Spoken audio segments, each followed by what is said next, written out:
Can't decide and torn between a romantic, comedy, action, or an indie film to watch for the weekend? Well. Golden State Media Concepts Movie Podcast is your ultimate guide to the latest movies. Join us as we dissect the latest on the blockbusters. It's the Golden State Media Concepts Movie Podcast.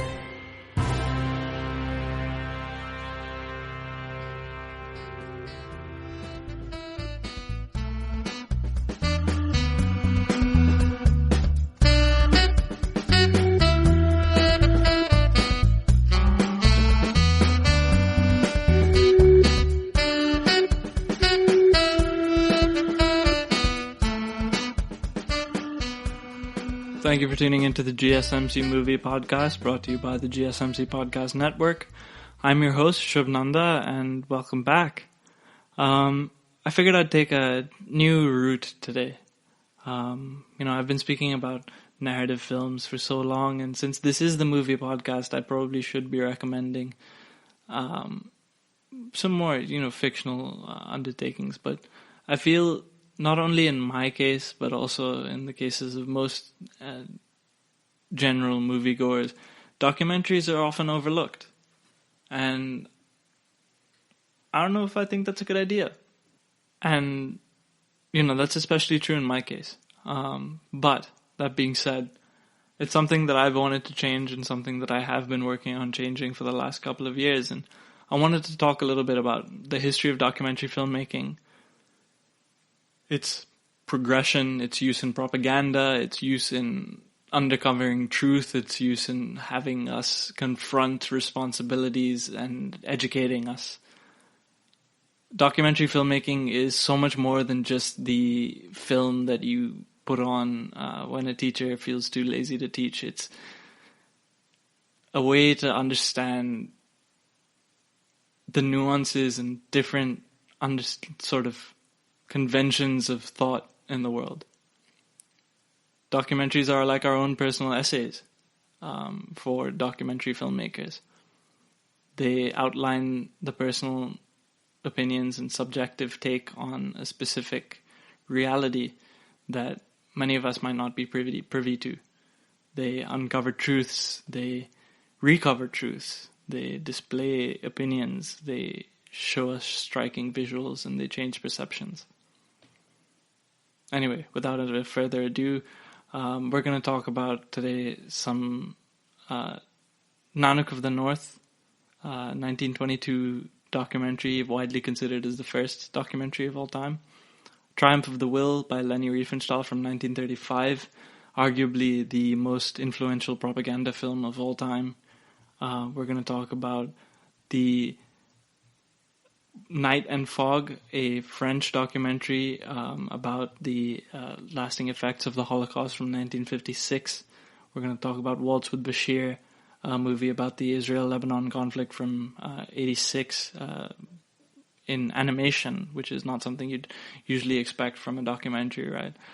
And we're going to talk about The Wonderful, Horrible Life of Leni Riefenstahl from 1993. Anyway, let's get into it. So let's talk about the history of film.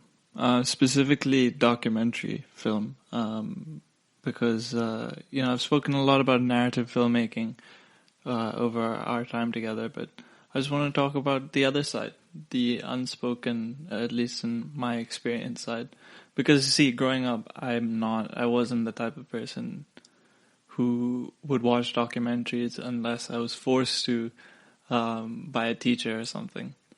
Obviously, I've come to understand that documentaries aren't just educational movies that are shown in class to avoid, for a lazy teacher to avoid teaching. They're actually really important educational tools. And I wanted to show them the respect they deserve. So since the age of Thomas Edison and the Lumiere brothers, and a little bit of history here, Thomas Edison invented a device called the kinetograph, which was the first sort of device that recorded film as we know it, sort of, I guess, today. The first motion picture was invented by a guy named Edward Muybridge. He sort of took a bunch of these pictures of a horse moving and applied it to, I think, scientific research purposes. But after Thomas Edison, he invented this projection technology called the kinetoscope, which was basically just like something that you look into that shows like a quick film loop of like maybe 4 or 5 seconds at a go. That was later commercialized by a pair of French brothers called the Lumiere brothers that eventually made the first sort of non-fiction films. I say non-fiction because they weren't necessarily documentaries at the time. They were more like newsreels. One of the most famous ones I can remember is there's this video of a train sort of just zooming by while the camera records it. And I believe the legend goes that, when the first train was shown, when this first film loop was shown and I think projected to an audience, people literally ran away in horror because they thought the train was actually coming towards them. Since their age, there's been a strong growth of nonfiction storytelling. One of the first people to do this, one of the first people to make a document. In fact, the first documentary was made by this man. His name is Robert Flaherty. He was an American filmmaker. He's considered the father of travel film, ethnographic film, and documentary film. Now, travel film and documentary film is pretty self-explanatory, but ethnographic film was basically what white people did as a form of sort of education, I suppose. They'd go to distant lands and view and record the far lands and, get to know their cultures a little bit, stuff like that. His most famous version and first work is Nanook of the North. It's this ethnographic observation of the life of Nanook, who was an Eskimo, and his family in the barren and dangerous landscape of the Arctic tundra of Canada. The film was widely praised for Nanook's presence on screen. They had so many compliments for Nanook's flair for the camera. It set a precedent for observational film and introduced the element of narrative into documentaries. See, this is where the difference I never understood as a child first came clear to me. When you watch this film, you realize that there is a strict narrative in this film that it follows. It might be an observational film, it might be a documentary, but it is still fixed on a specific line of thought that influences not only the story being told, but also how it affects the audience. And that's done deliberately, which removes the idea of objectivity from documentaries for me. Having been able to study documentaries in school really helped me understand that for the first time. Anyway, so this caused documentary films to grow as a genre and eventually become its educational sort of juggernaut that it is. And this was seen in Germany as the rise of the Nazis was accompanied by a slew of new propaganda films. The most popular and influential propaganda film is Leni Riefenstahl's Triumph of the Will from 1935. This film came out about 13 years after Nanook of the North in 1922, and like 40 years after the times of Edison and the Lumiere brothers. Triumph of the Will is about it's a film about the massive 1934 Nazi Party Congress in Nuremberg, Germany. And it was acclaimed worldwide for its powerful work with imagery and symbolism, and the ease with which she successfully immortalized Adolf Hitler and his Reich through them. It's a terrible thing But unfortunately, this is something that we see in common with a lot of film. One of the movies we have, I guess, to blame, but also to thank for a lot of modern cinematic techniques is Birth of a Nation. Now, some of you might remember Birth of a Nation as a dramatized, the movie that revived the KKK, basically. And it's a terrible, terrible thing. Morally, it's unjustifiable to, like that movie. But you can't argue with the fact that it introduced not only the way that battle scenes should be and would be filmed for the years coming, but also so many things to do with angles and camera placement and movement and other stuff like that. Similarly, Triumph of the Will was a breaking point from the traditional elements of what we understood as nonfiction filmmaking. It took nonfiction filmmaking from newsreels and ethnography into structured, dramatized, I guess, subjective, personal takes on a specific topic.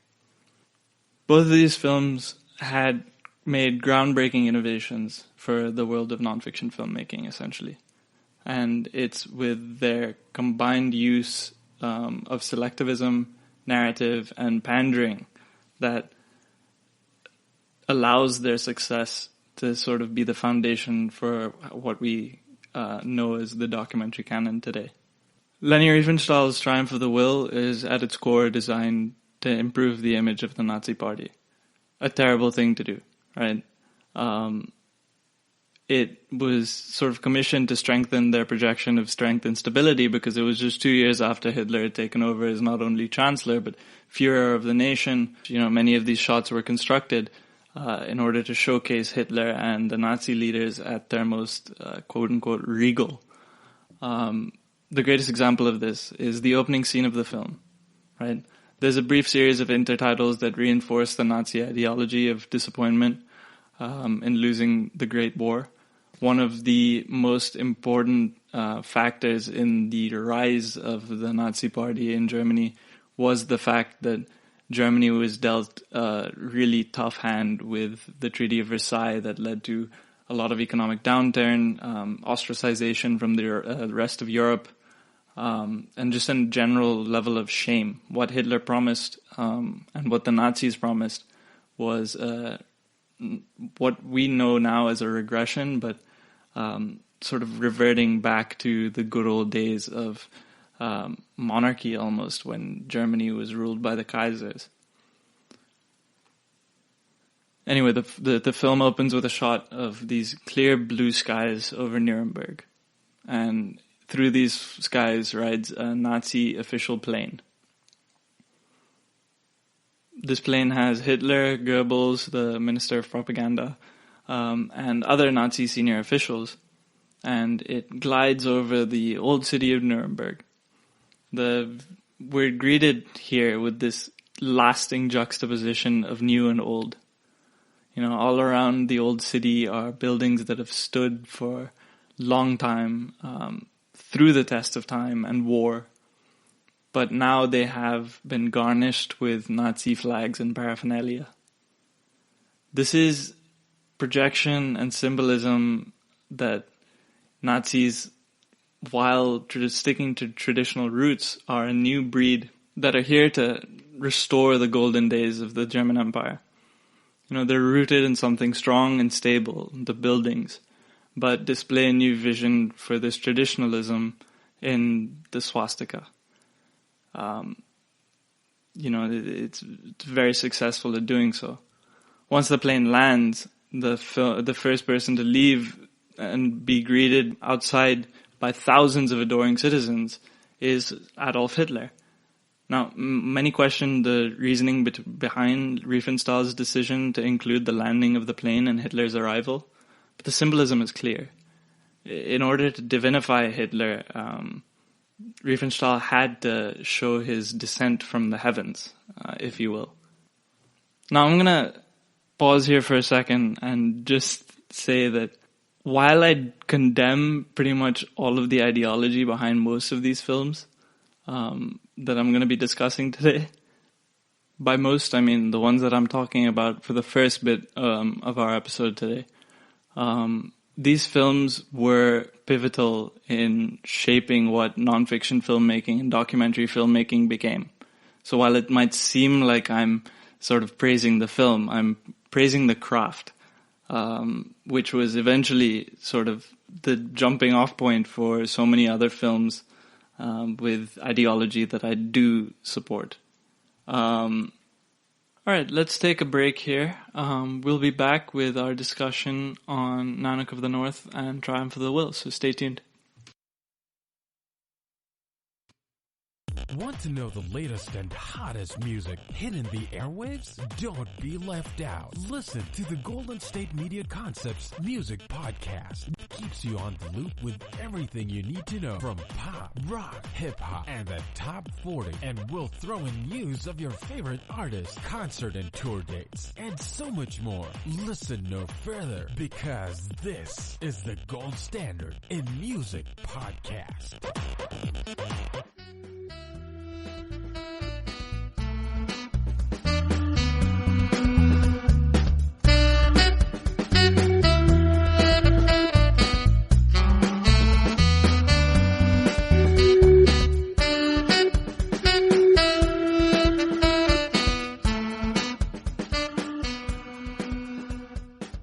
Back to Nanook of the North now.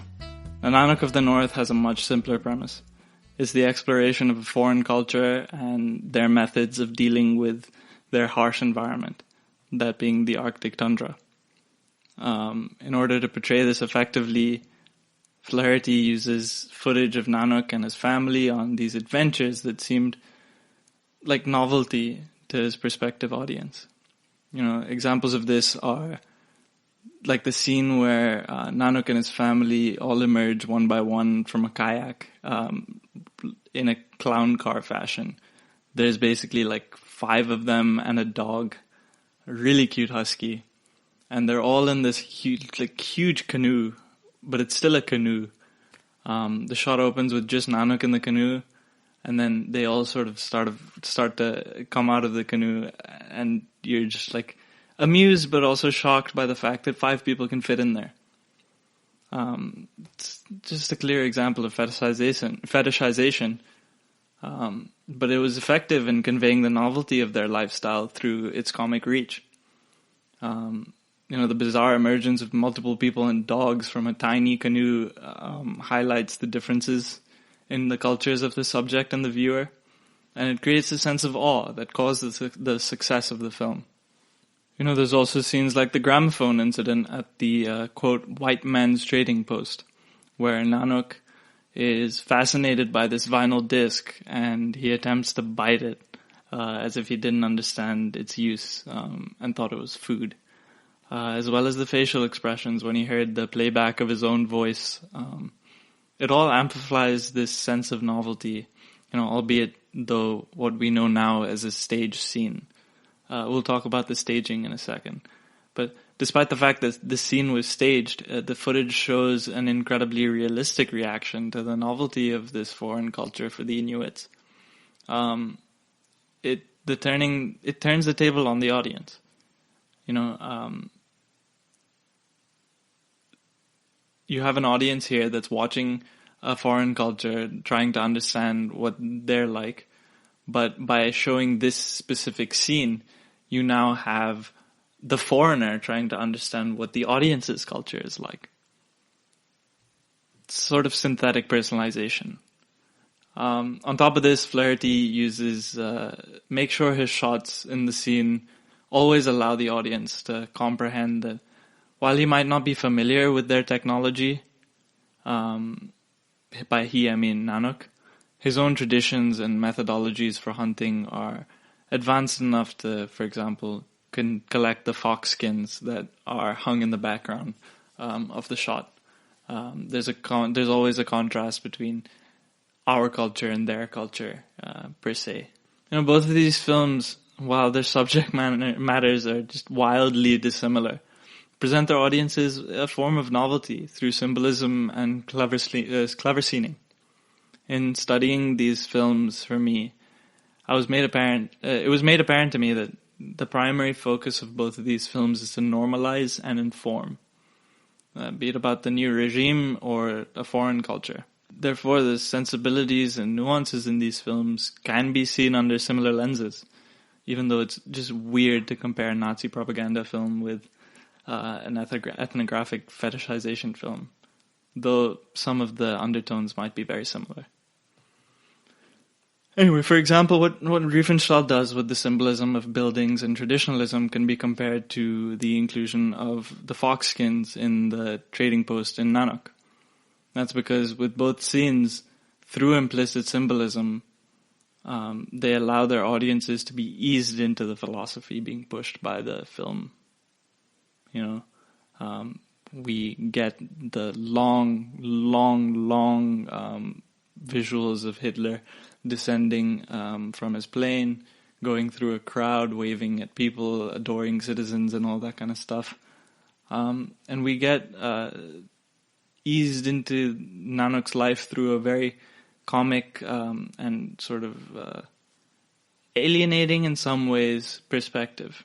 The greatest difference for me, though, in these two films, despite the obvious subject matters, is their approach to reality. Now, in Nanook, Flaherty is motivated to present the former glory of the Inuits, whose traditions such as walrus hunting and igloo making were slowly going extinct at this point because of the increasing reach of what was then globalization, I guess. It's obviously nothing compared to what we have now, but there was still an essence of it.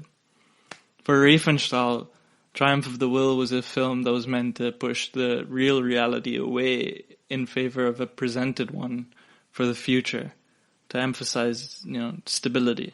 In terms of realism, it can be seen while both of them sort of endeavor to create their own realities to be projected on screen. Nanook is a little bit more grounded in real life than Triumph of the Will is, but that's really just to do with their purpose. In order to accomplish what she was commissioned to do, Riefenstahl had to go above and beyond. She had to push divinity and monarchy and, grandeur and big things to incorporate and expand Hitler's national persona. But for Flaherty, his priority was to show the most realistic depiction of life as a traditional Inuit, despite, not doing it. There's a specific moment in which, towards the end of the film, Nanook and his family are sort of stuck in a snowstorm. And there's this huge wide shot of his family being led by a few guide dogs with, a sleigh full of resources. And I chose this particular moment from the film because of its beauty. Personally, I'm a big fan of these far and wide shots that sort of, they allow an audience to watch the entirety of the action occurring inside the frame. I spoke about this when I was speaking about The Favorite. And the distance from the action also sort of alludes to the theatrical relationship between the viewer and the performer. In that while watching from afar, I was more self-aware of the fact that I'm watching recorded action take place that's nearly a century old. Therefore, it allows me to appreciate and sort of laud the spectacular effects, the efforts of Flaherty, and his team for being able to create a film in that unforgiving environment. Because, going to the Arctic tundra is hard enough. Having to film something there with equipment from 100 years ago, just very soon after it was first invented, that's a very tough undertaking. But apart from the way the camera is framed, the shot's significance in the overall message of the film, there's risks in all sorts of environments like the tundra, and families must work in tandem to survive. It's hugely apparent in this shot.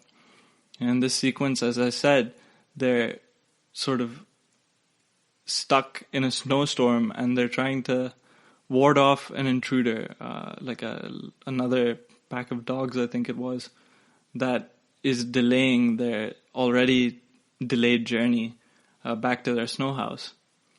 It causes them to take refuge in an abandoned igloo. In the image, you can see that Nanook is fiercely chasing after the intruder, and part of his family is close behind him in pursuit. But the moment sort of reminded me of this other moment where Nanook's entire family pulls out a seal from under the frozen ice sheets above the sea. It's all about familial cooperation and human unity that is projected through these moments that spoke to me on a very primal level. That sounded really weird. I'm never going to use the phrase primal level again. But it increased the engagement I had with the action on screen. Like, I felt like I actually wanted to be there. Like, I wanted to watch. But the most important thing is that most of these scenes were reenacted because Flaherty asked his subjects to reenact and dramatize moments. There's weird stuff like Nanook was asked to hunt in the fashion that his pre-European influenced ancestors would have hunted in, but in fact, in real life, he used a gun to hunt. In the film, he's shown to use a spear. But this sequence that I was talking about, the intruder, with the wolves, it had to be not scripted, and it must have caused such delays. It was one of the most true and authentic moments in the film, which is mostly otherwise staged.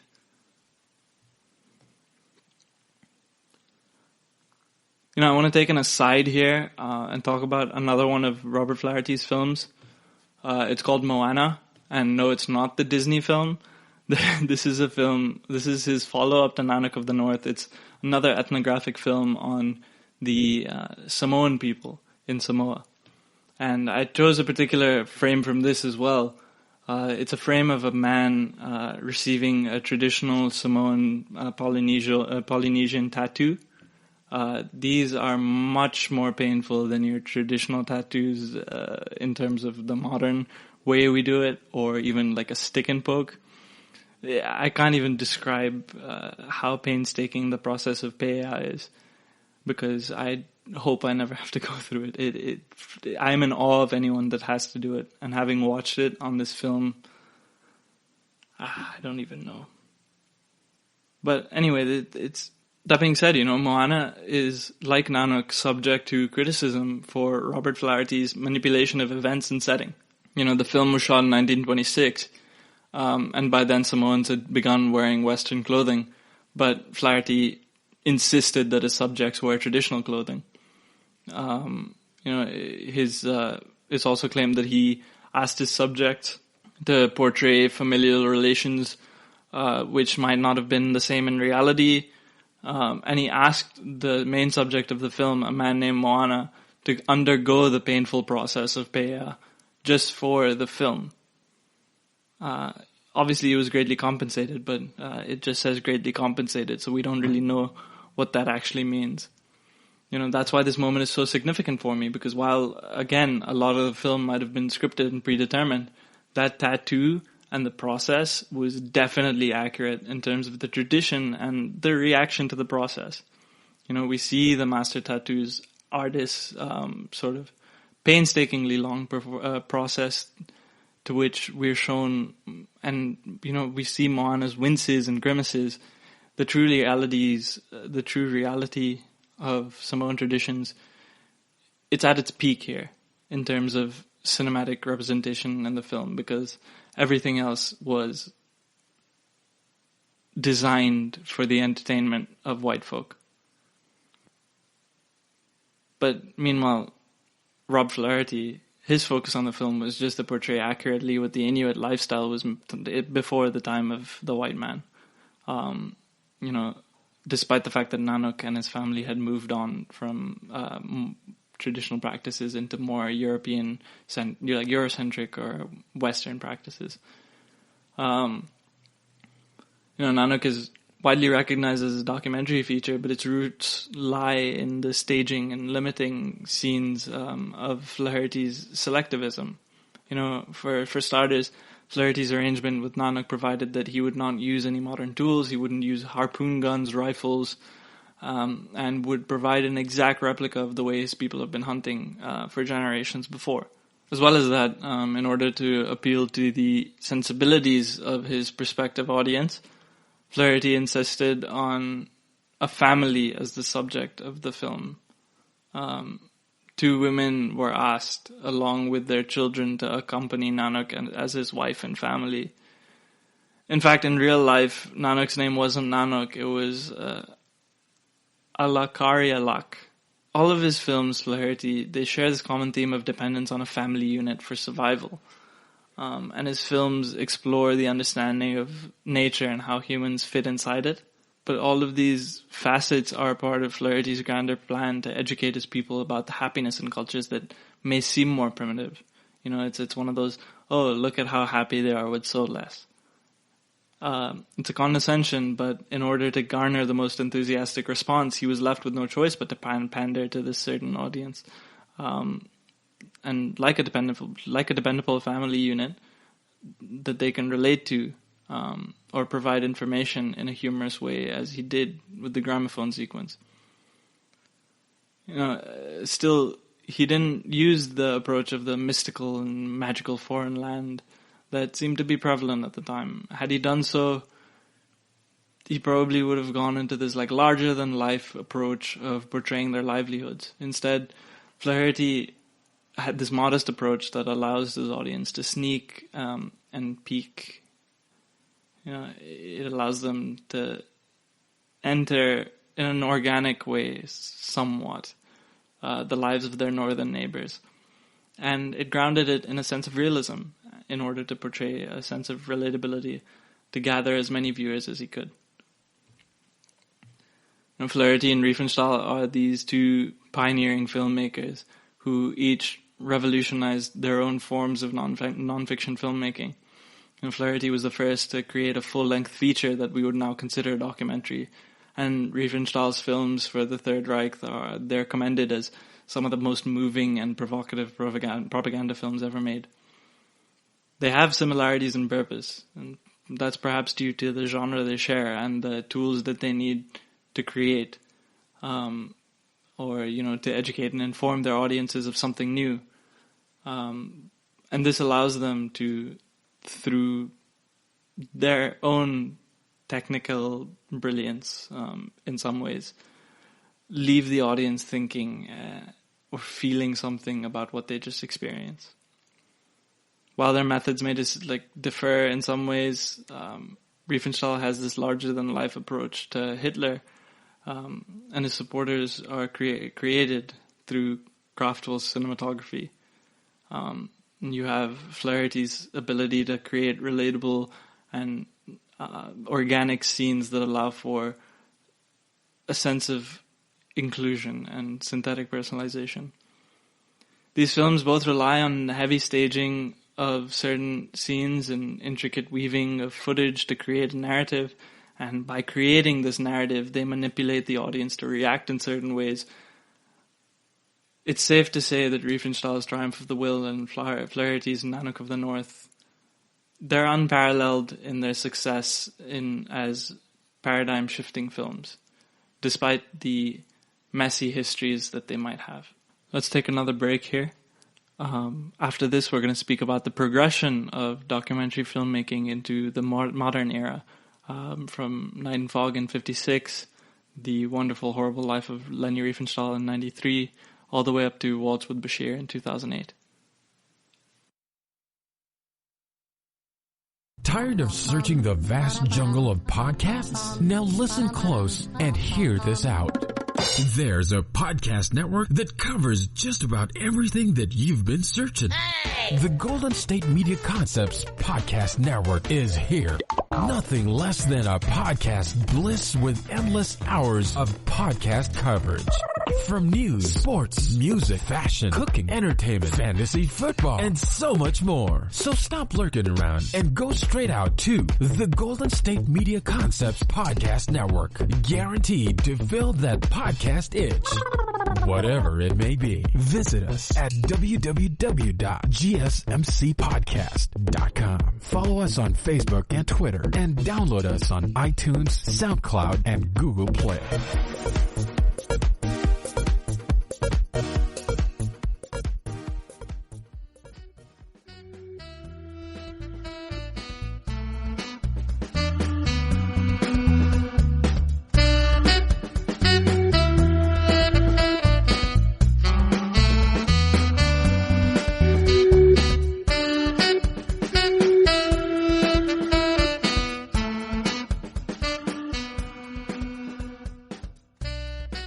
So yeah, let's get back into documentary filmmaking. For me, the art of nonfiction filmmaking in cinema is this constantly evolving tradition that allows us to peek into different realities that occur in our known world. And we use these films as windows into the realities of certain subjects that allow us to document and comprehend the nuances that they hold. In a way that written word, has a limitation to. One of these issues discussed in the films that I want to talk about next is war. The tragedies it causes, the guilt that comes with it, and the responsibilities of bearing that. Having very little experience with war myself, these films opened up this reality of the adversities faced in a time of crisis that allowed a greater understanding for me in terms of the experiences of war. The films I'm going to talk about are Night and Fog from 1956, directed by Alain Resnais and written by Jean Cayrol. The Wonderful, Horrible Life of Leni Riefenstahl, you might recognize her name from my segment before this, directed by Ray Mueller, and Waltz with Bashir, directed by Ari Folman. Night and Fog is this film about the horrors faced by inmates at the Nazi concentration camps, and who's responsible for these crimes. The film follows the structure of the poem, written as a narration script by Jean Cayrol, who was a survivor of the Holocaust himself. The Wonderful, Horrible Life of Leni Riefenstahl is a documentary on Leni Riefenstahl. She, again, just as a reminder, is credited with making one of the finest propaganda films for the Nazi Party in 1935, Triumph of the Will. The film explores her responsibility towards spreading poisonous ideology through her art.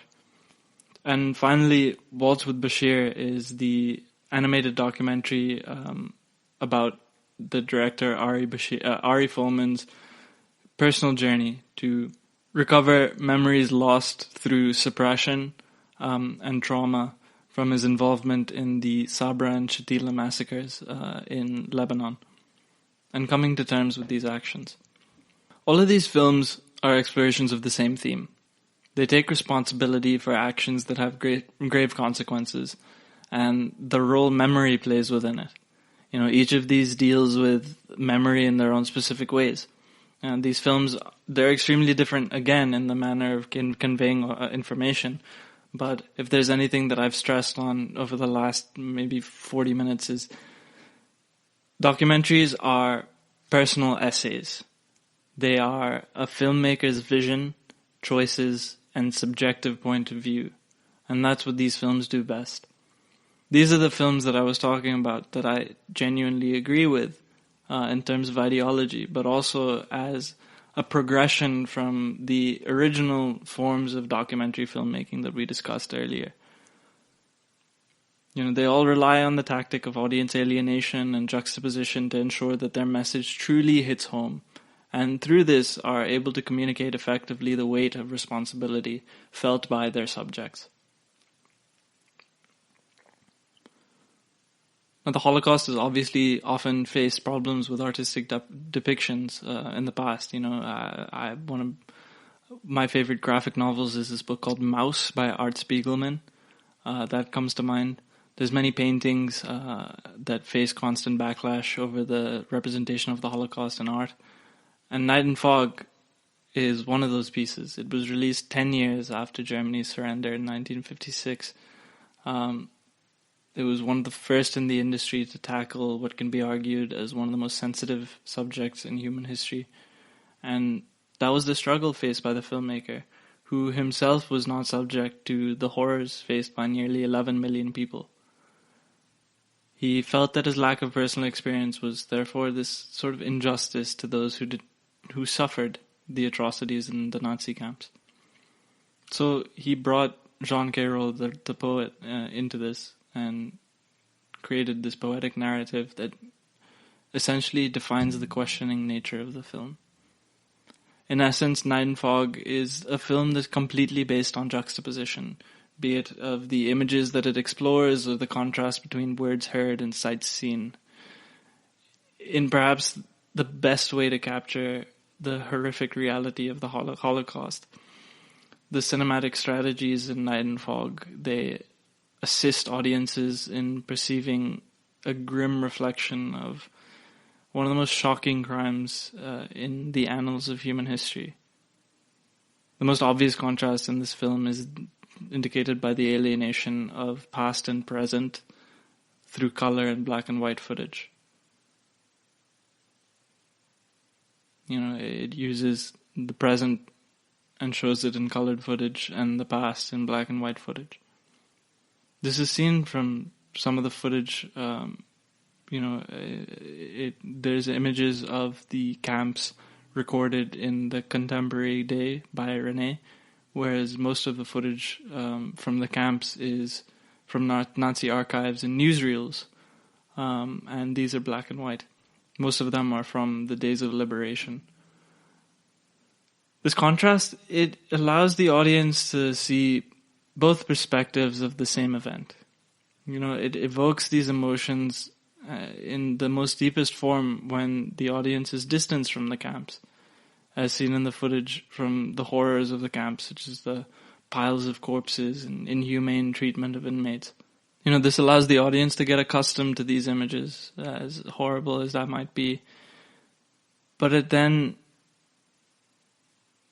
alienates the audience by throwing images of suffering and medical experiments and piles of human hair and bones, because it can be interpreted as a way that forgetting about this is not an offer that's on the table. It's the use of this alternation of time that René allows the audience to step in and understand the locations and events that he's depicting. There's various tracking shots of the 1955 present that allow the audience to reflect on the knowledge of the camps that they come in with. But the black and white footage serves as a quick reminder that what they thought happened couldn't even compare to the actual experiences of being there. These tracking shots aren't only to provide a moment of reflection to the audience there. The footage can also be contrasted with this archival footage, which is seen as fact, compared to the subjective perspective of the filmmaker's depiction of the aftermath of the atrocities. There's shots of buildings, barbed wire, gates, the accommodations. They create a sense of familiarity, of a world that the viewer seems to already know. There's an undisturbed sense of calm and barrenness to the shots of the present camps. And then you get the horrifying materials of the other planet in the archival footage. They inspire this disturbing unfamiliarity. And it's obviously hard to digest. It's such deeply terrifying, immensely hurtful material. And especially when the audience has just associated the barren camps with a sense of calm. That's what this film is about, Night and Fog. That despite that these atrocities are in the past, and very clearly in the past, the message is clear. 10 years removed from the events of the Holocaust, as well as now, there's a shocking truth that the victims of such horrors can come from any place and any time. I guess the most impactful moment of the film, personally, for me, is the direct addressing of the audience in the way of narration. You know, in the beginning of the film, there's no interaction with the audience. Carol's words, they tend to make the audience focus on the construction and day-to-day activities of the camps and force the audience to be an impartial observer. But, you know, the film progresses and Carol begins to incorporate personal pronouns like you and I. There's an example that, is it vain that we in our turn try to remember and then you swap 2 or 3 cigarettes for a pan of soup? He establishes a relationship between narrator and audience and draws into the events and places us into the scene, just like the example with the cigarettes. Perhaps the most important question asked by Carol is, who is responsible? Which expects the audience to explore the ethical and social effects of life in the camps and their own responsibility when confronted with these grotesque truths. The film evokes presentness and engagement with the question of responsibility and brings to light the implications more than just the theater. It forces the audience to evaluate the horrors and ensure that they do their part in making sure history doesn't repeat itself. And let's take our final break here. We'll be back with our discussion on Night and Fog, The Wonderful Horrible Life of Leni Riefenstahl, and Waltz with Bashir. So stay tuned. Watching TV has changed over time. Streaming has become the new norm. That's why Golden State Media Concepts television podcast dives headfirst to the world of cord cutting. Want to be on the loop of what's hot in Netflix? Or if it's not a preference, what about original shows in Hulu? We've got you covered. Join us as we fill in the blanks and talk about movies to stream and what show you should be binging. This is the Golden State Media Concepts television podcast.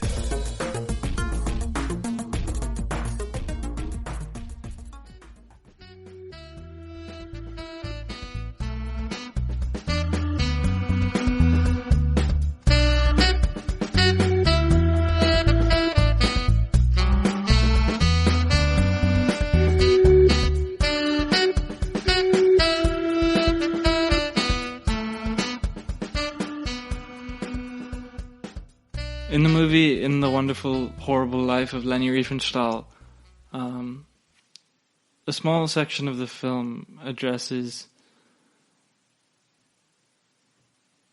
Riefenstahl's involvement with the Nazi regime and how her films affected a movement of a group that caused the intense atrocities that we just spoke about. The film itself is a very excruciatingly long film, and it covers her career as an actress and a director and then a potential war criminal. It follows Riefenstahl and Ray Mueller, the director, as Mueller asks her questions about her career and life. But the main focus of the film is a question of Riefenstahl's involvement with the Nazi Party and whether or not she should be considered complicit in their war crimes. And Riefenstahl claimed that she was just commissioned to make these films, and when you go back in her career as an actress, she was a star of mainly these mountain films, which are basically German mountain romantic comedies from the 30s and the 20s, sorry. And, you know, there's a convincing argument to be made there, but at the end of the day, Riefenstahl profited off of a fascist regime.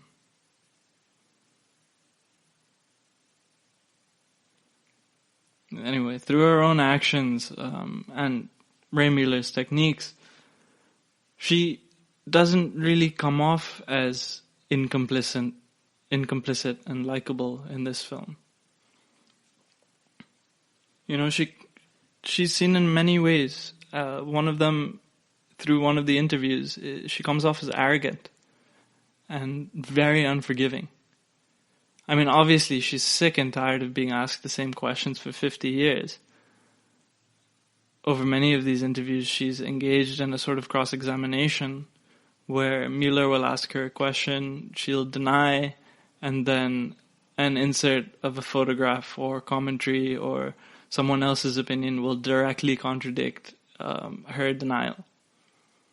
And this allows Mueller to present the true complexities of Riefenstahl on screen. There's an essential question here of responsibility, and it goes unanswered, because that's a subjective experience for the audience to be a judge of.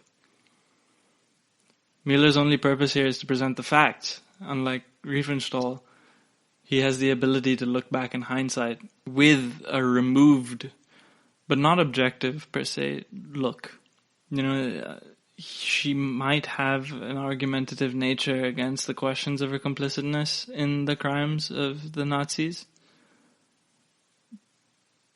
But there's an understanding that no one wants to spend the majority of their life defending themselves from the same accusations. You know, there's moments of her questioning, which is all credit to Mueller, such as the suggestion that Triumph of the Will was about peace, and Germans that left to escape the Nazi regime told her to stay behind as a defender against anti-Semitism, but it seems like a stretch. You know, it's made clear that Riefenstahl is not... She's not just too proud of her achievements and too deep in the delusion of her distance from the crimes to accept any form of responsibility in her actions. But despite that, there's many who would still suggest that her involvement was still not as deep as it came out to be. Contemporary reports of this film show that most audiences at the time found Triumph of the Will to be long and tiresome. It is, at times, very long and tiresome. And only a few were moved to shift their allegiances because of the film, unlike claimed at the time. I can't imagine sitting through 2 hours of Hitler screaming and young boys in their Hitler Youth uniforms saluting as particularly convincing, let alone to force me into a cause that is so clearly morally incorrect. But despite that, Mueller's exploration of her responsibility is this fantastic experiment on the question of memory and denial. And finally, we have Waltz with Bashir. Waltz with Bashir is, in my opinion, my favorite documentary. It's the exploration of Ari Folman, the director, his own loss of memory and denial, but in a much more curious tone than the Mueller investigation of Riefenstahl's memory. For starters, Ari Folman actually wants to find out what happened and take responsibility for his actions, whereas Riefenstahl wants to forget. Waltz with Bashir is almost entirely animated. It's a technique that most of us wouldn't usually associate with nonfiction filmmaking, but it's a very effective technique. It follows Folman as he visits different members of his past, from their time in Lebanon together, their stories, and how it all fits into his own narrative, a narrative that he's squashed from the trauma of war. In the beginning of the film, Folman makes it clear that he's removed the memories of the experience in order to progress with his daily life, but upon an encounter with his friend who has this recurring nightmare due to his wartime experiences, Folman sets out on himself on this quest to discover his lost memories.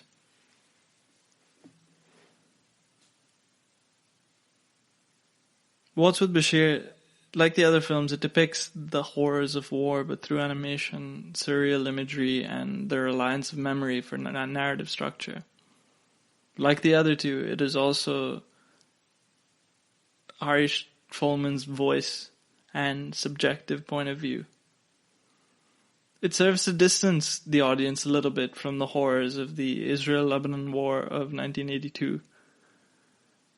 There's a use of animation to understand the grotesqueness of the violence that subjects and Folman experienced. Because animation is assumed, it's associated with childish cartoons.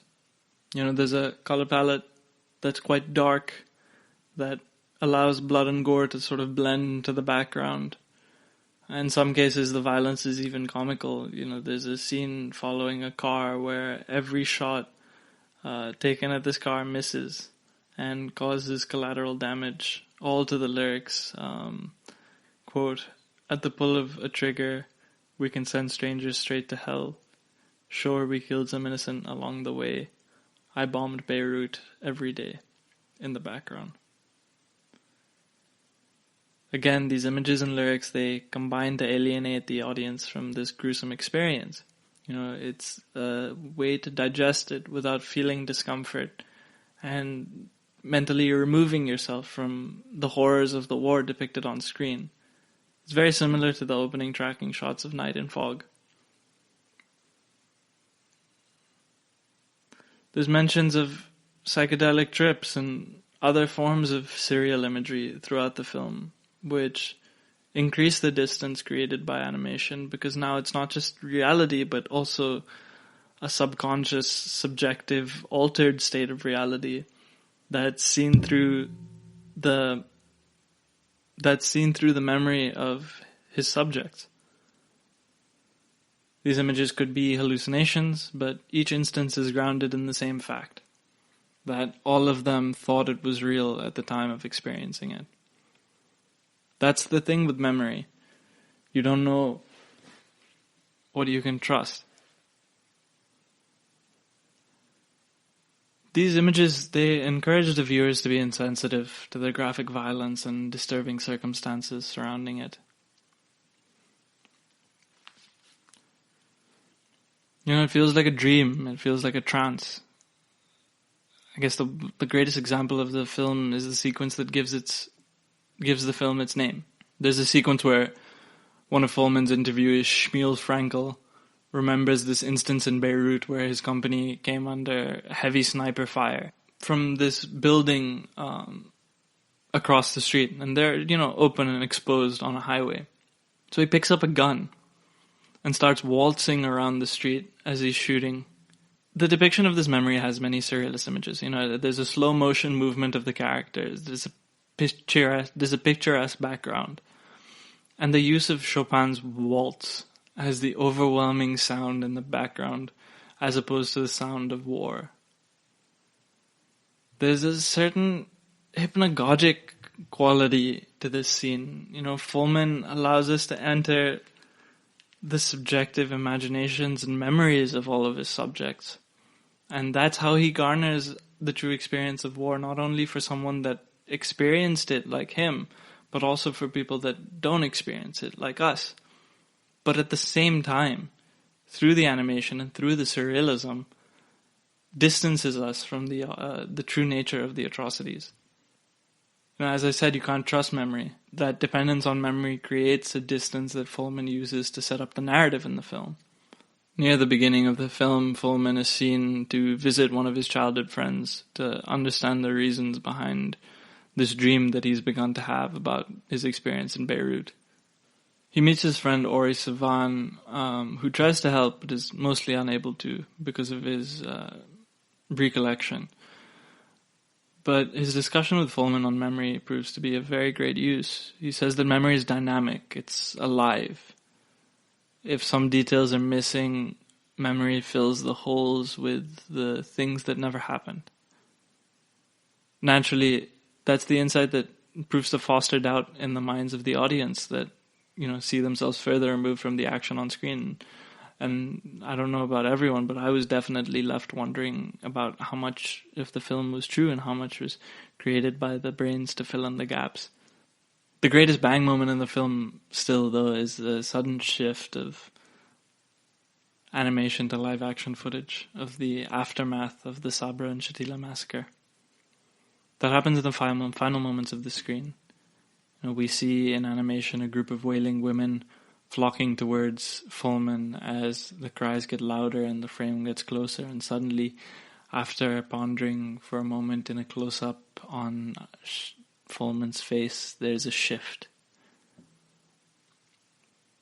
Suddenly the same women, they're seen from in real life. Their cries are real.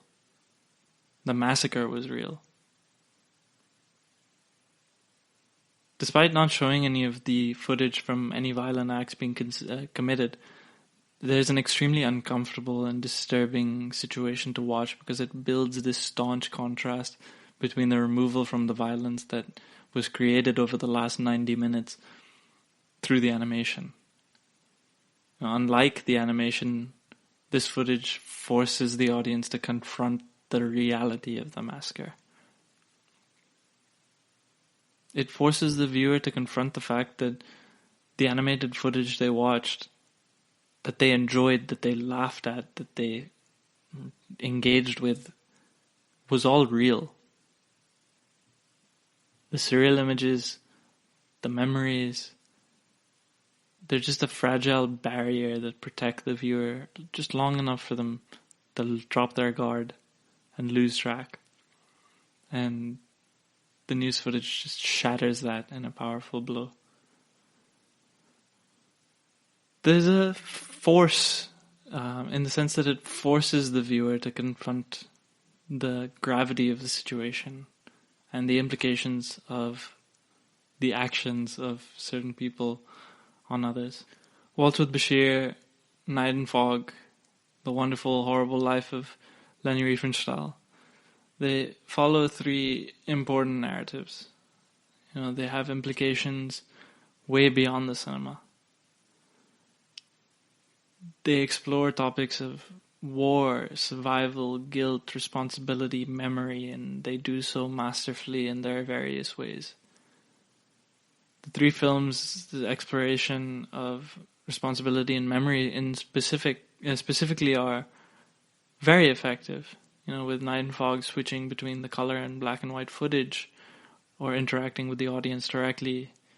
Miller's harsh interviewing tactics of Leni Riefenstahl, as well as his cross-examination interviewing technique, as well as Fullman's build-up of tension and alienation through distancing with animation.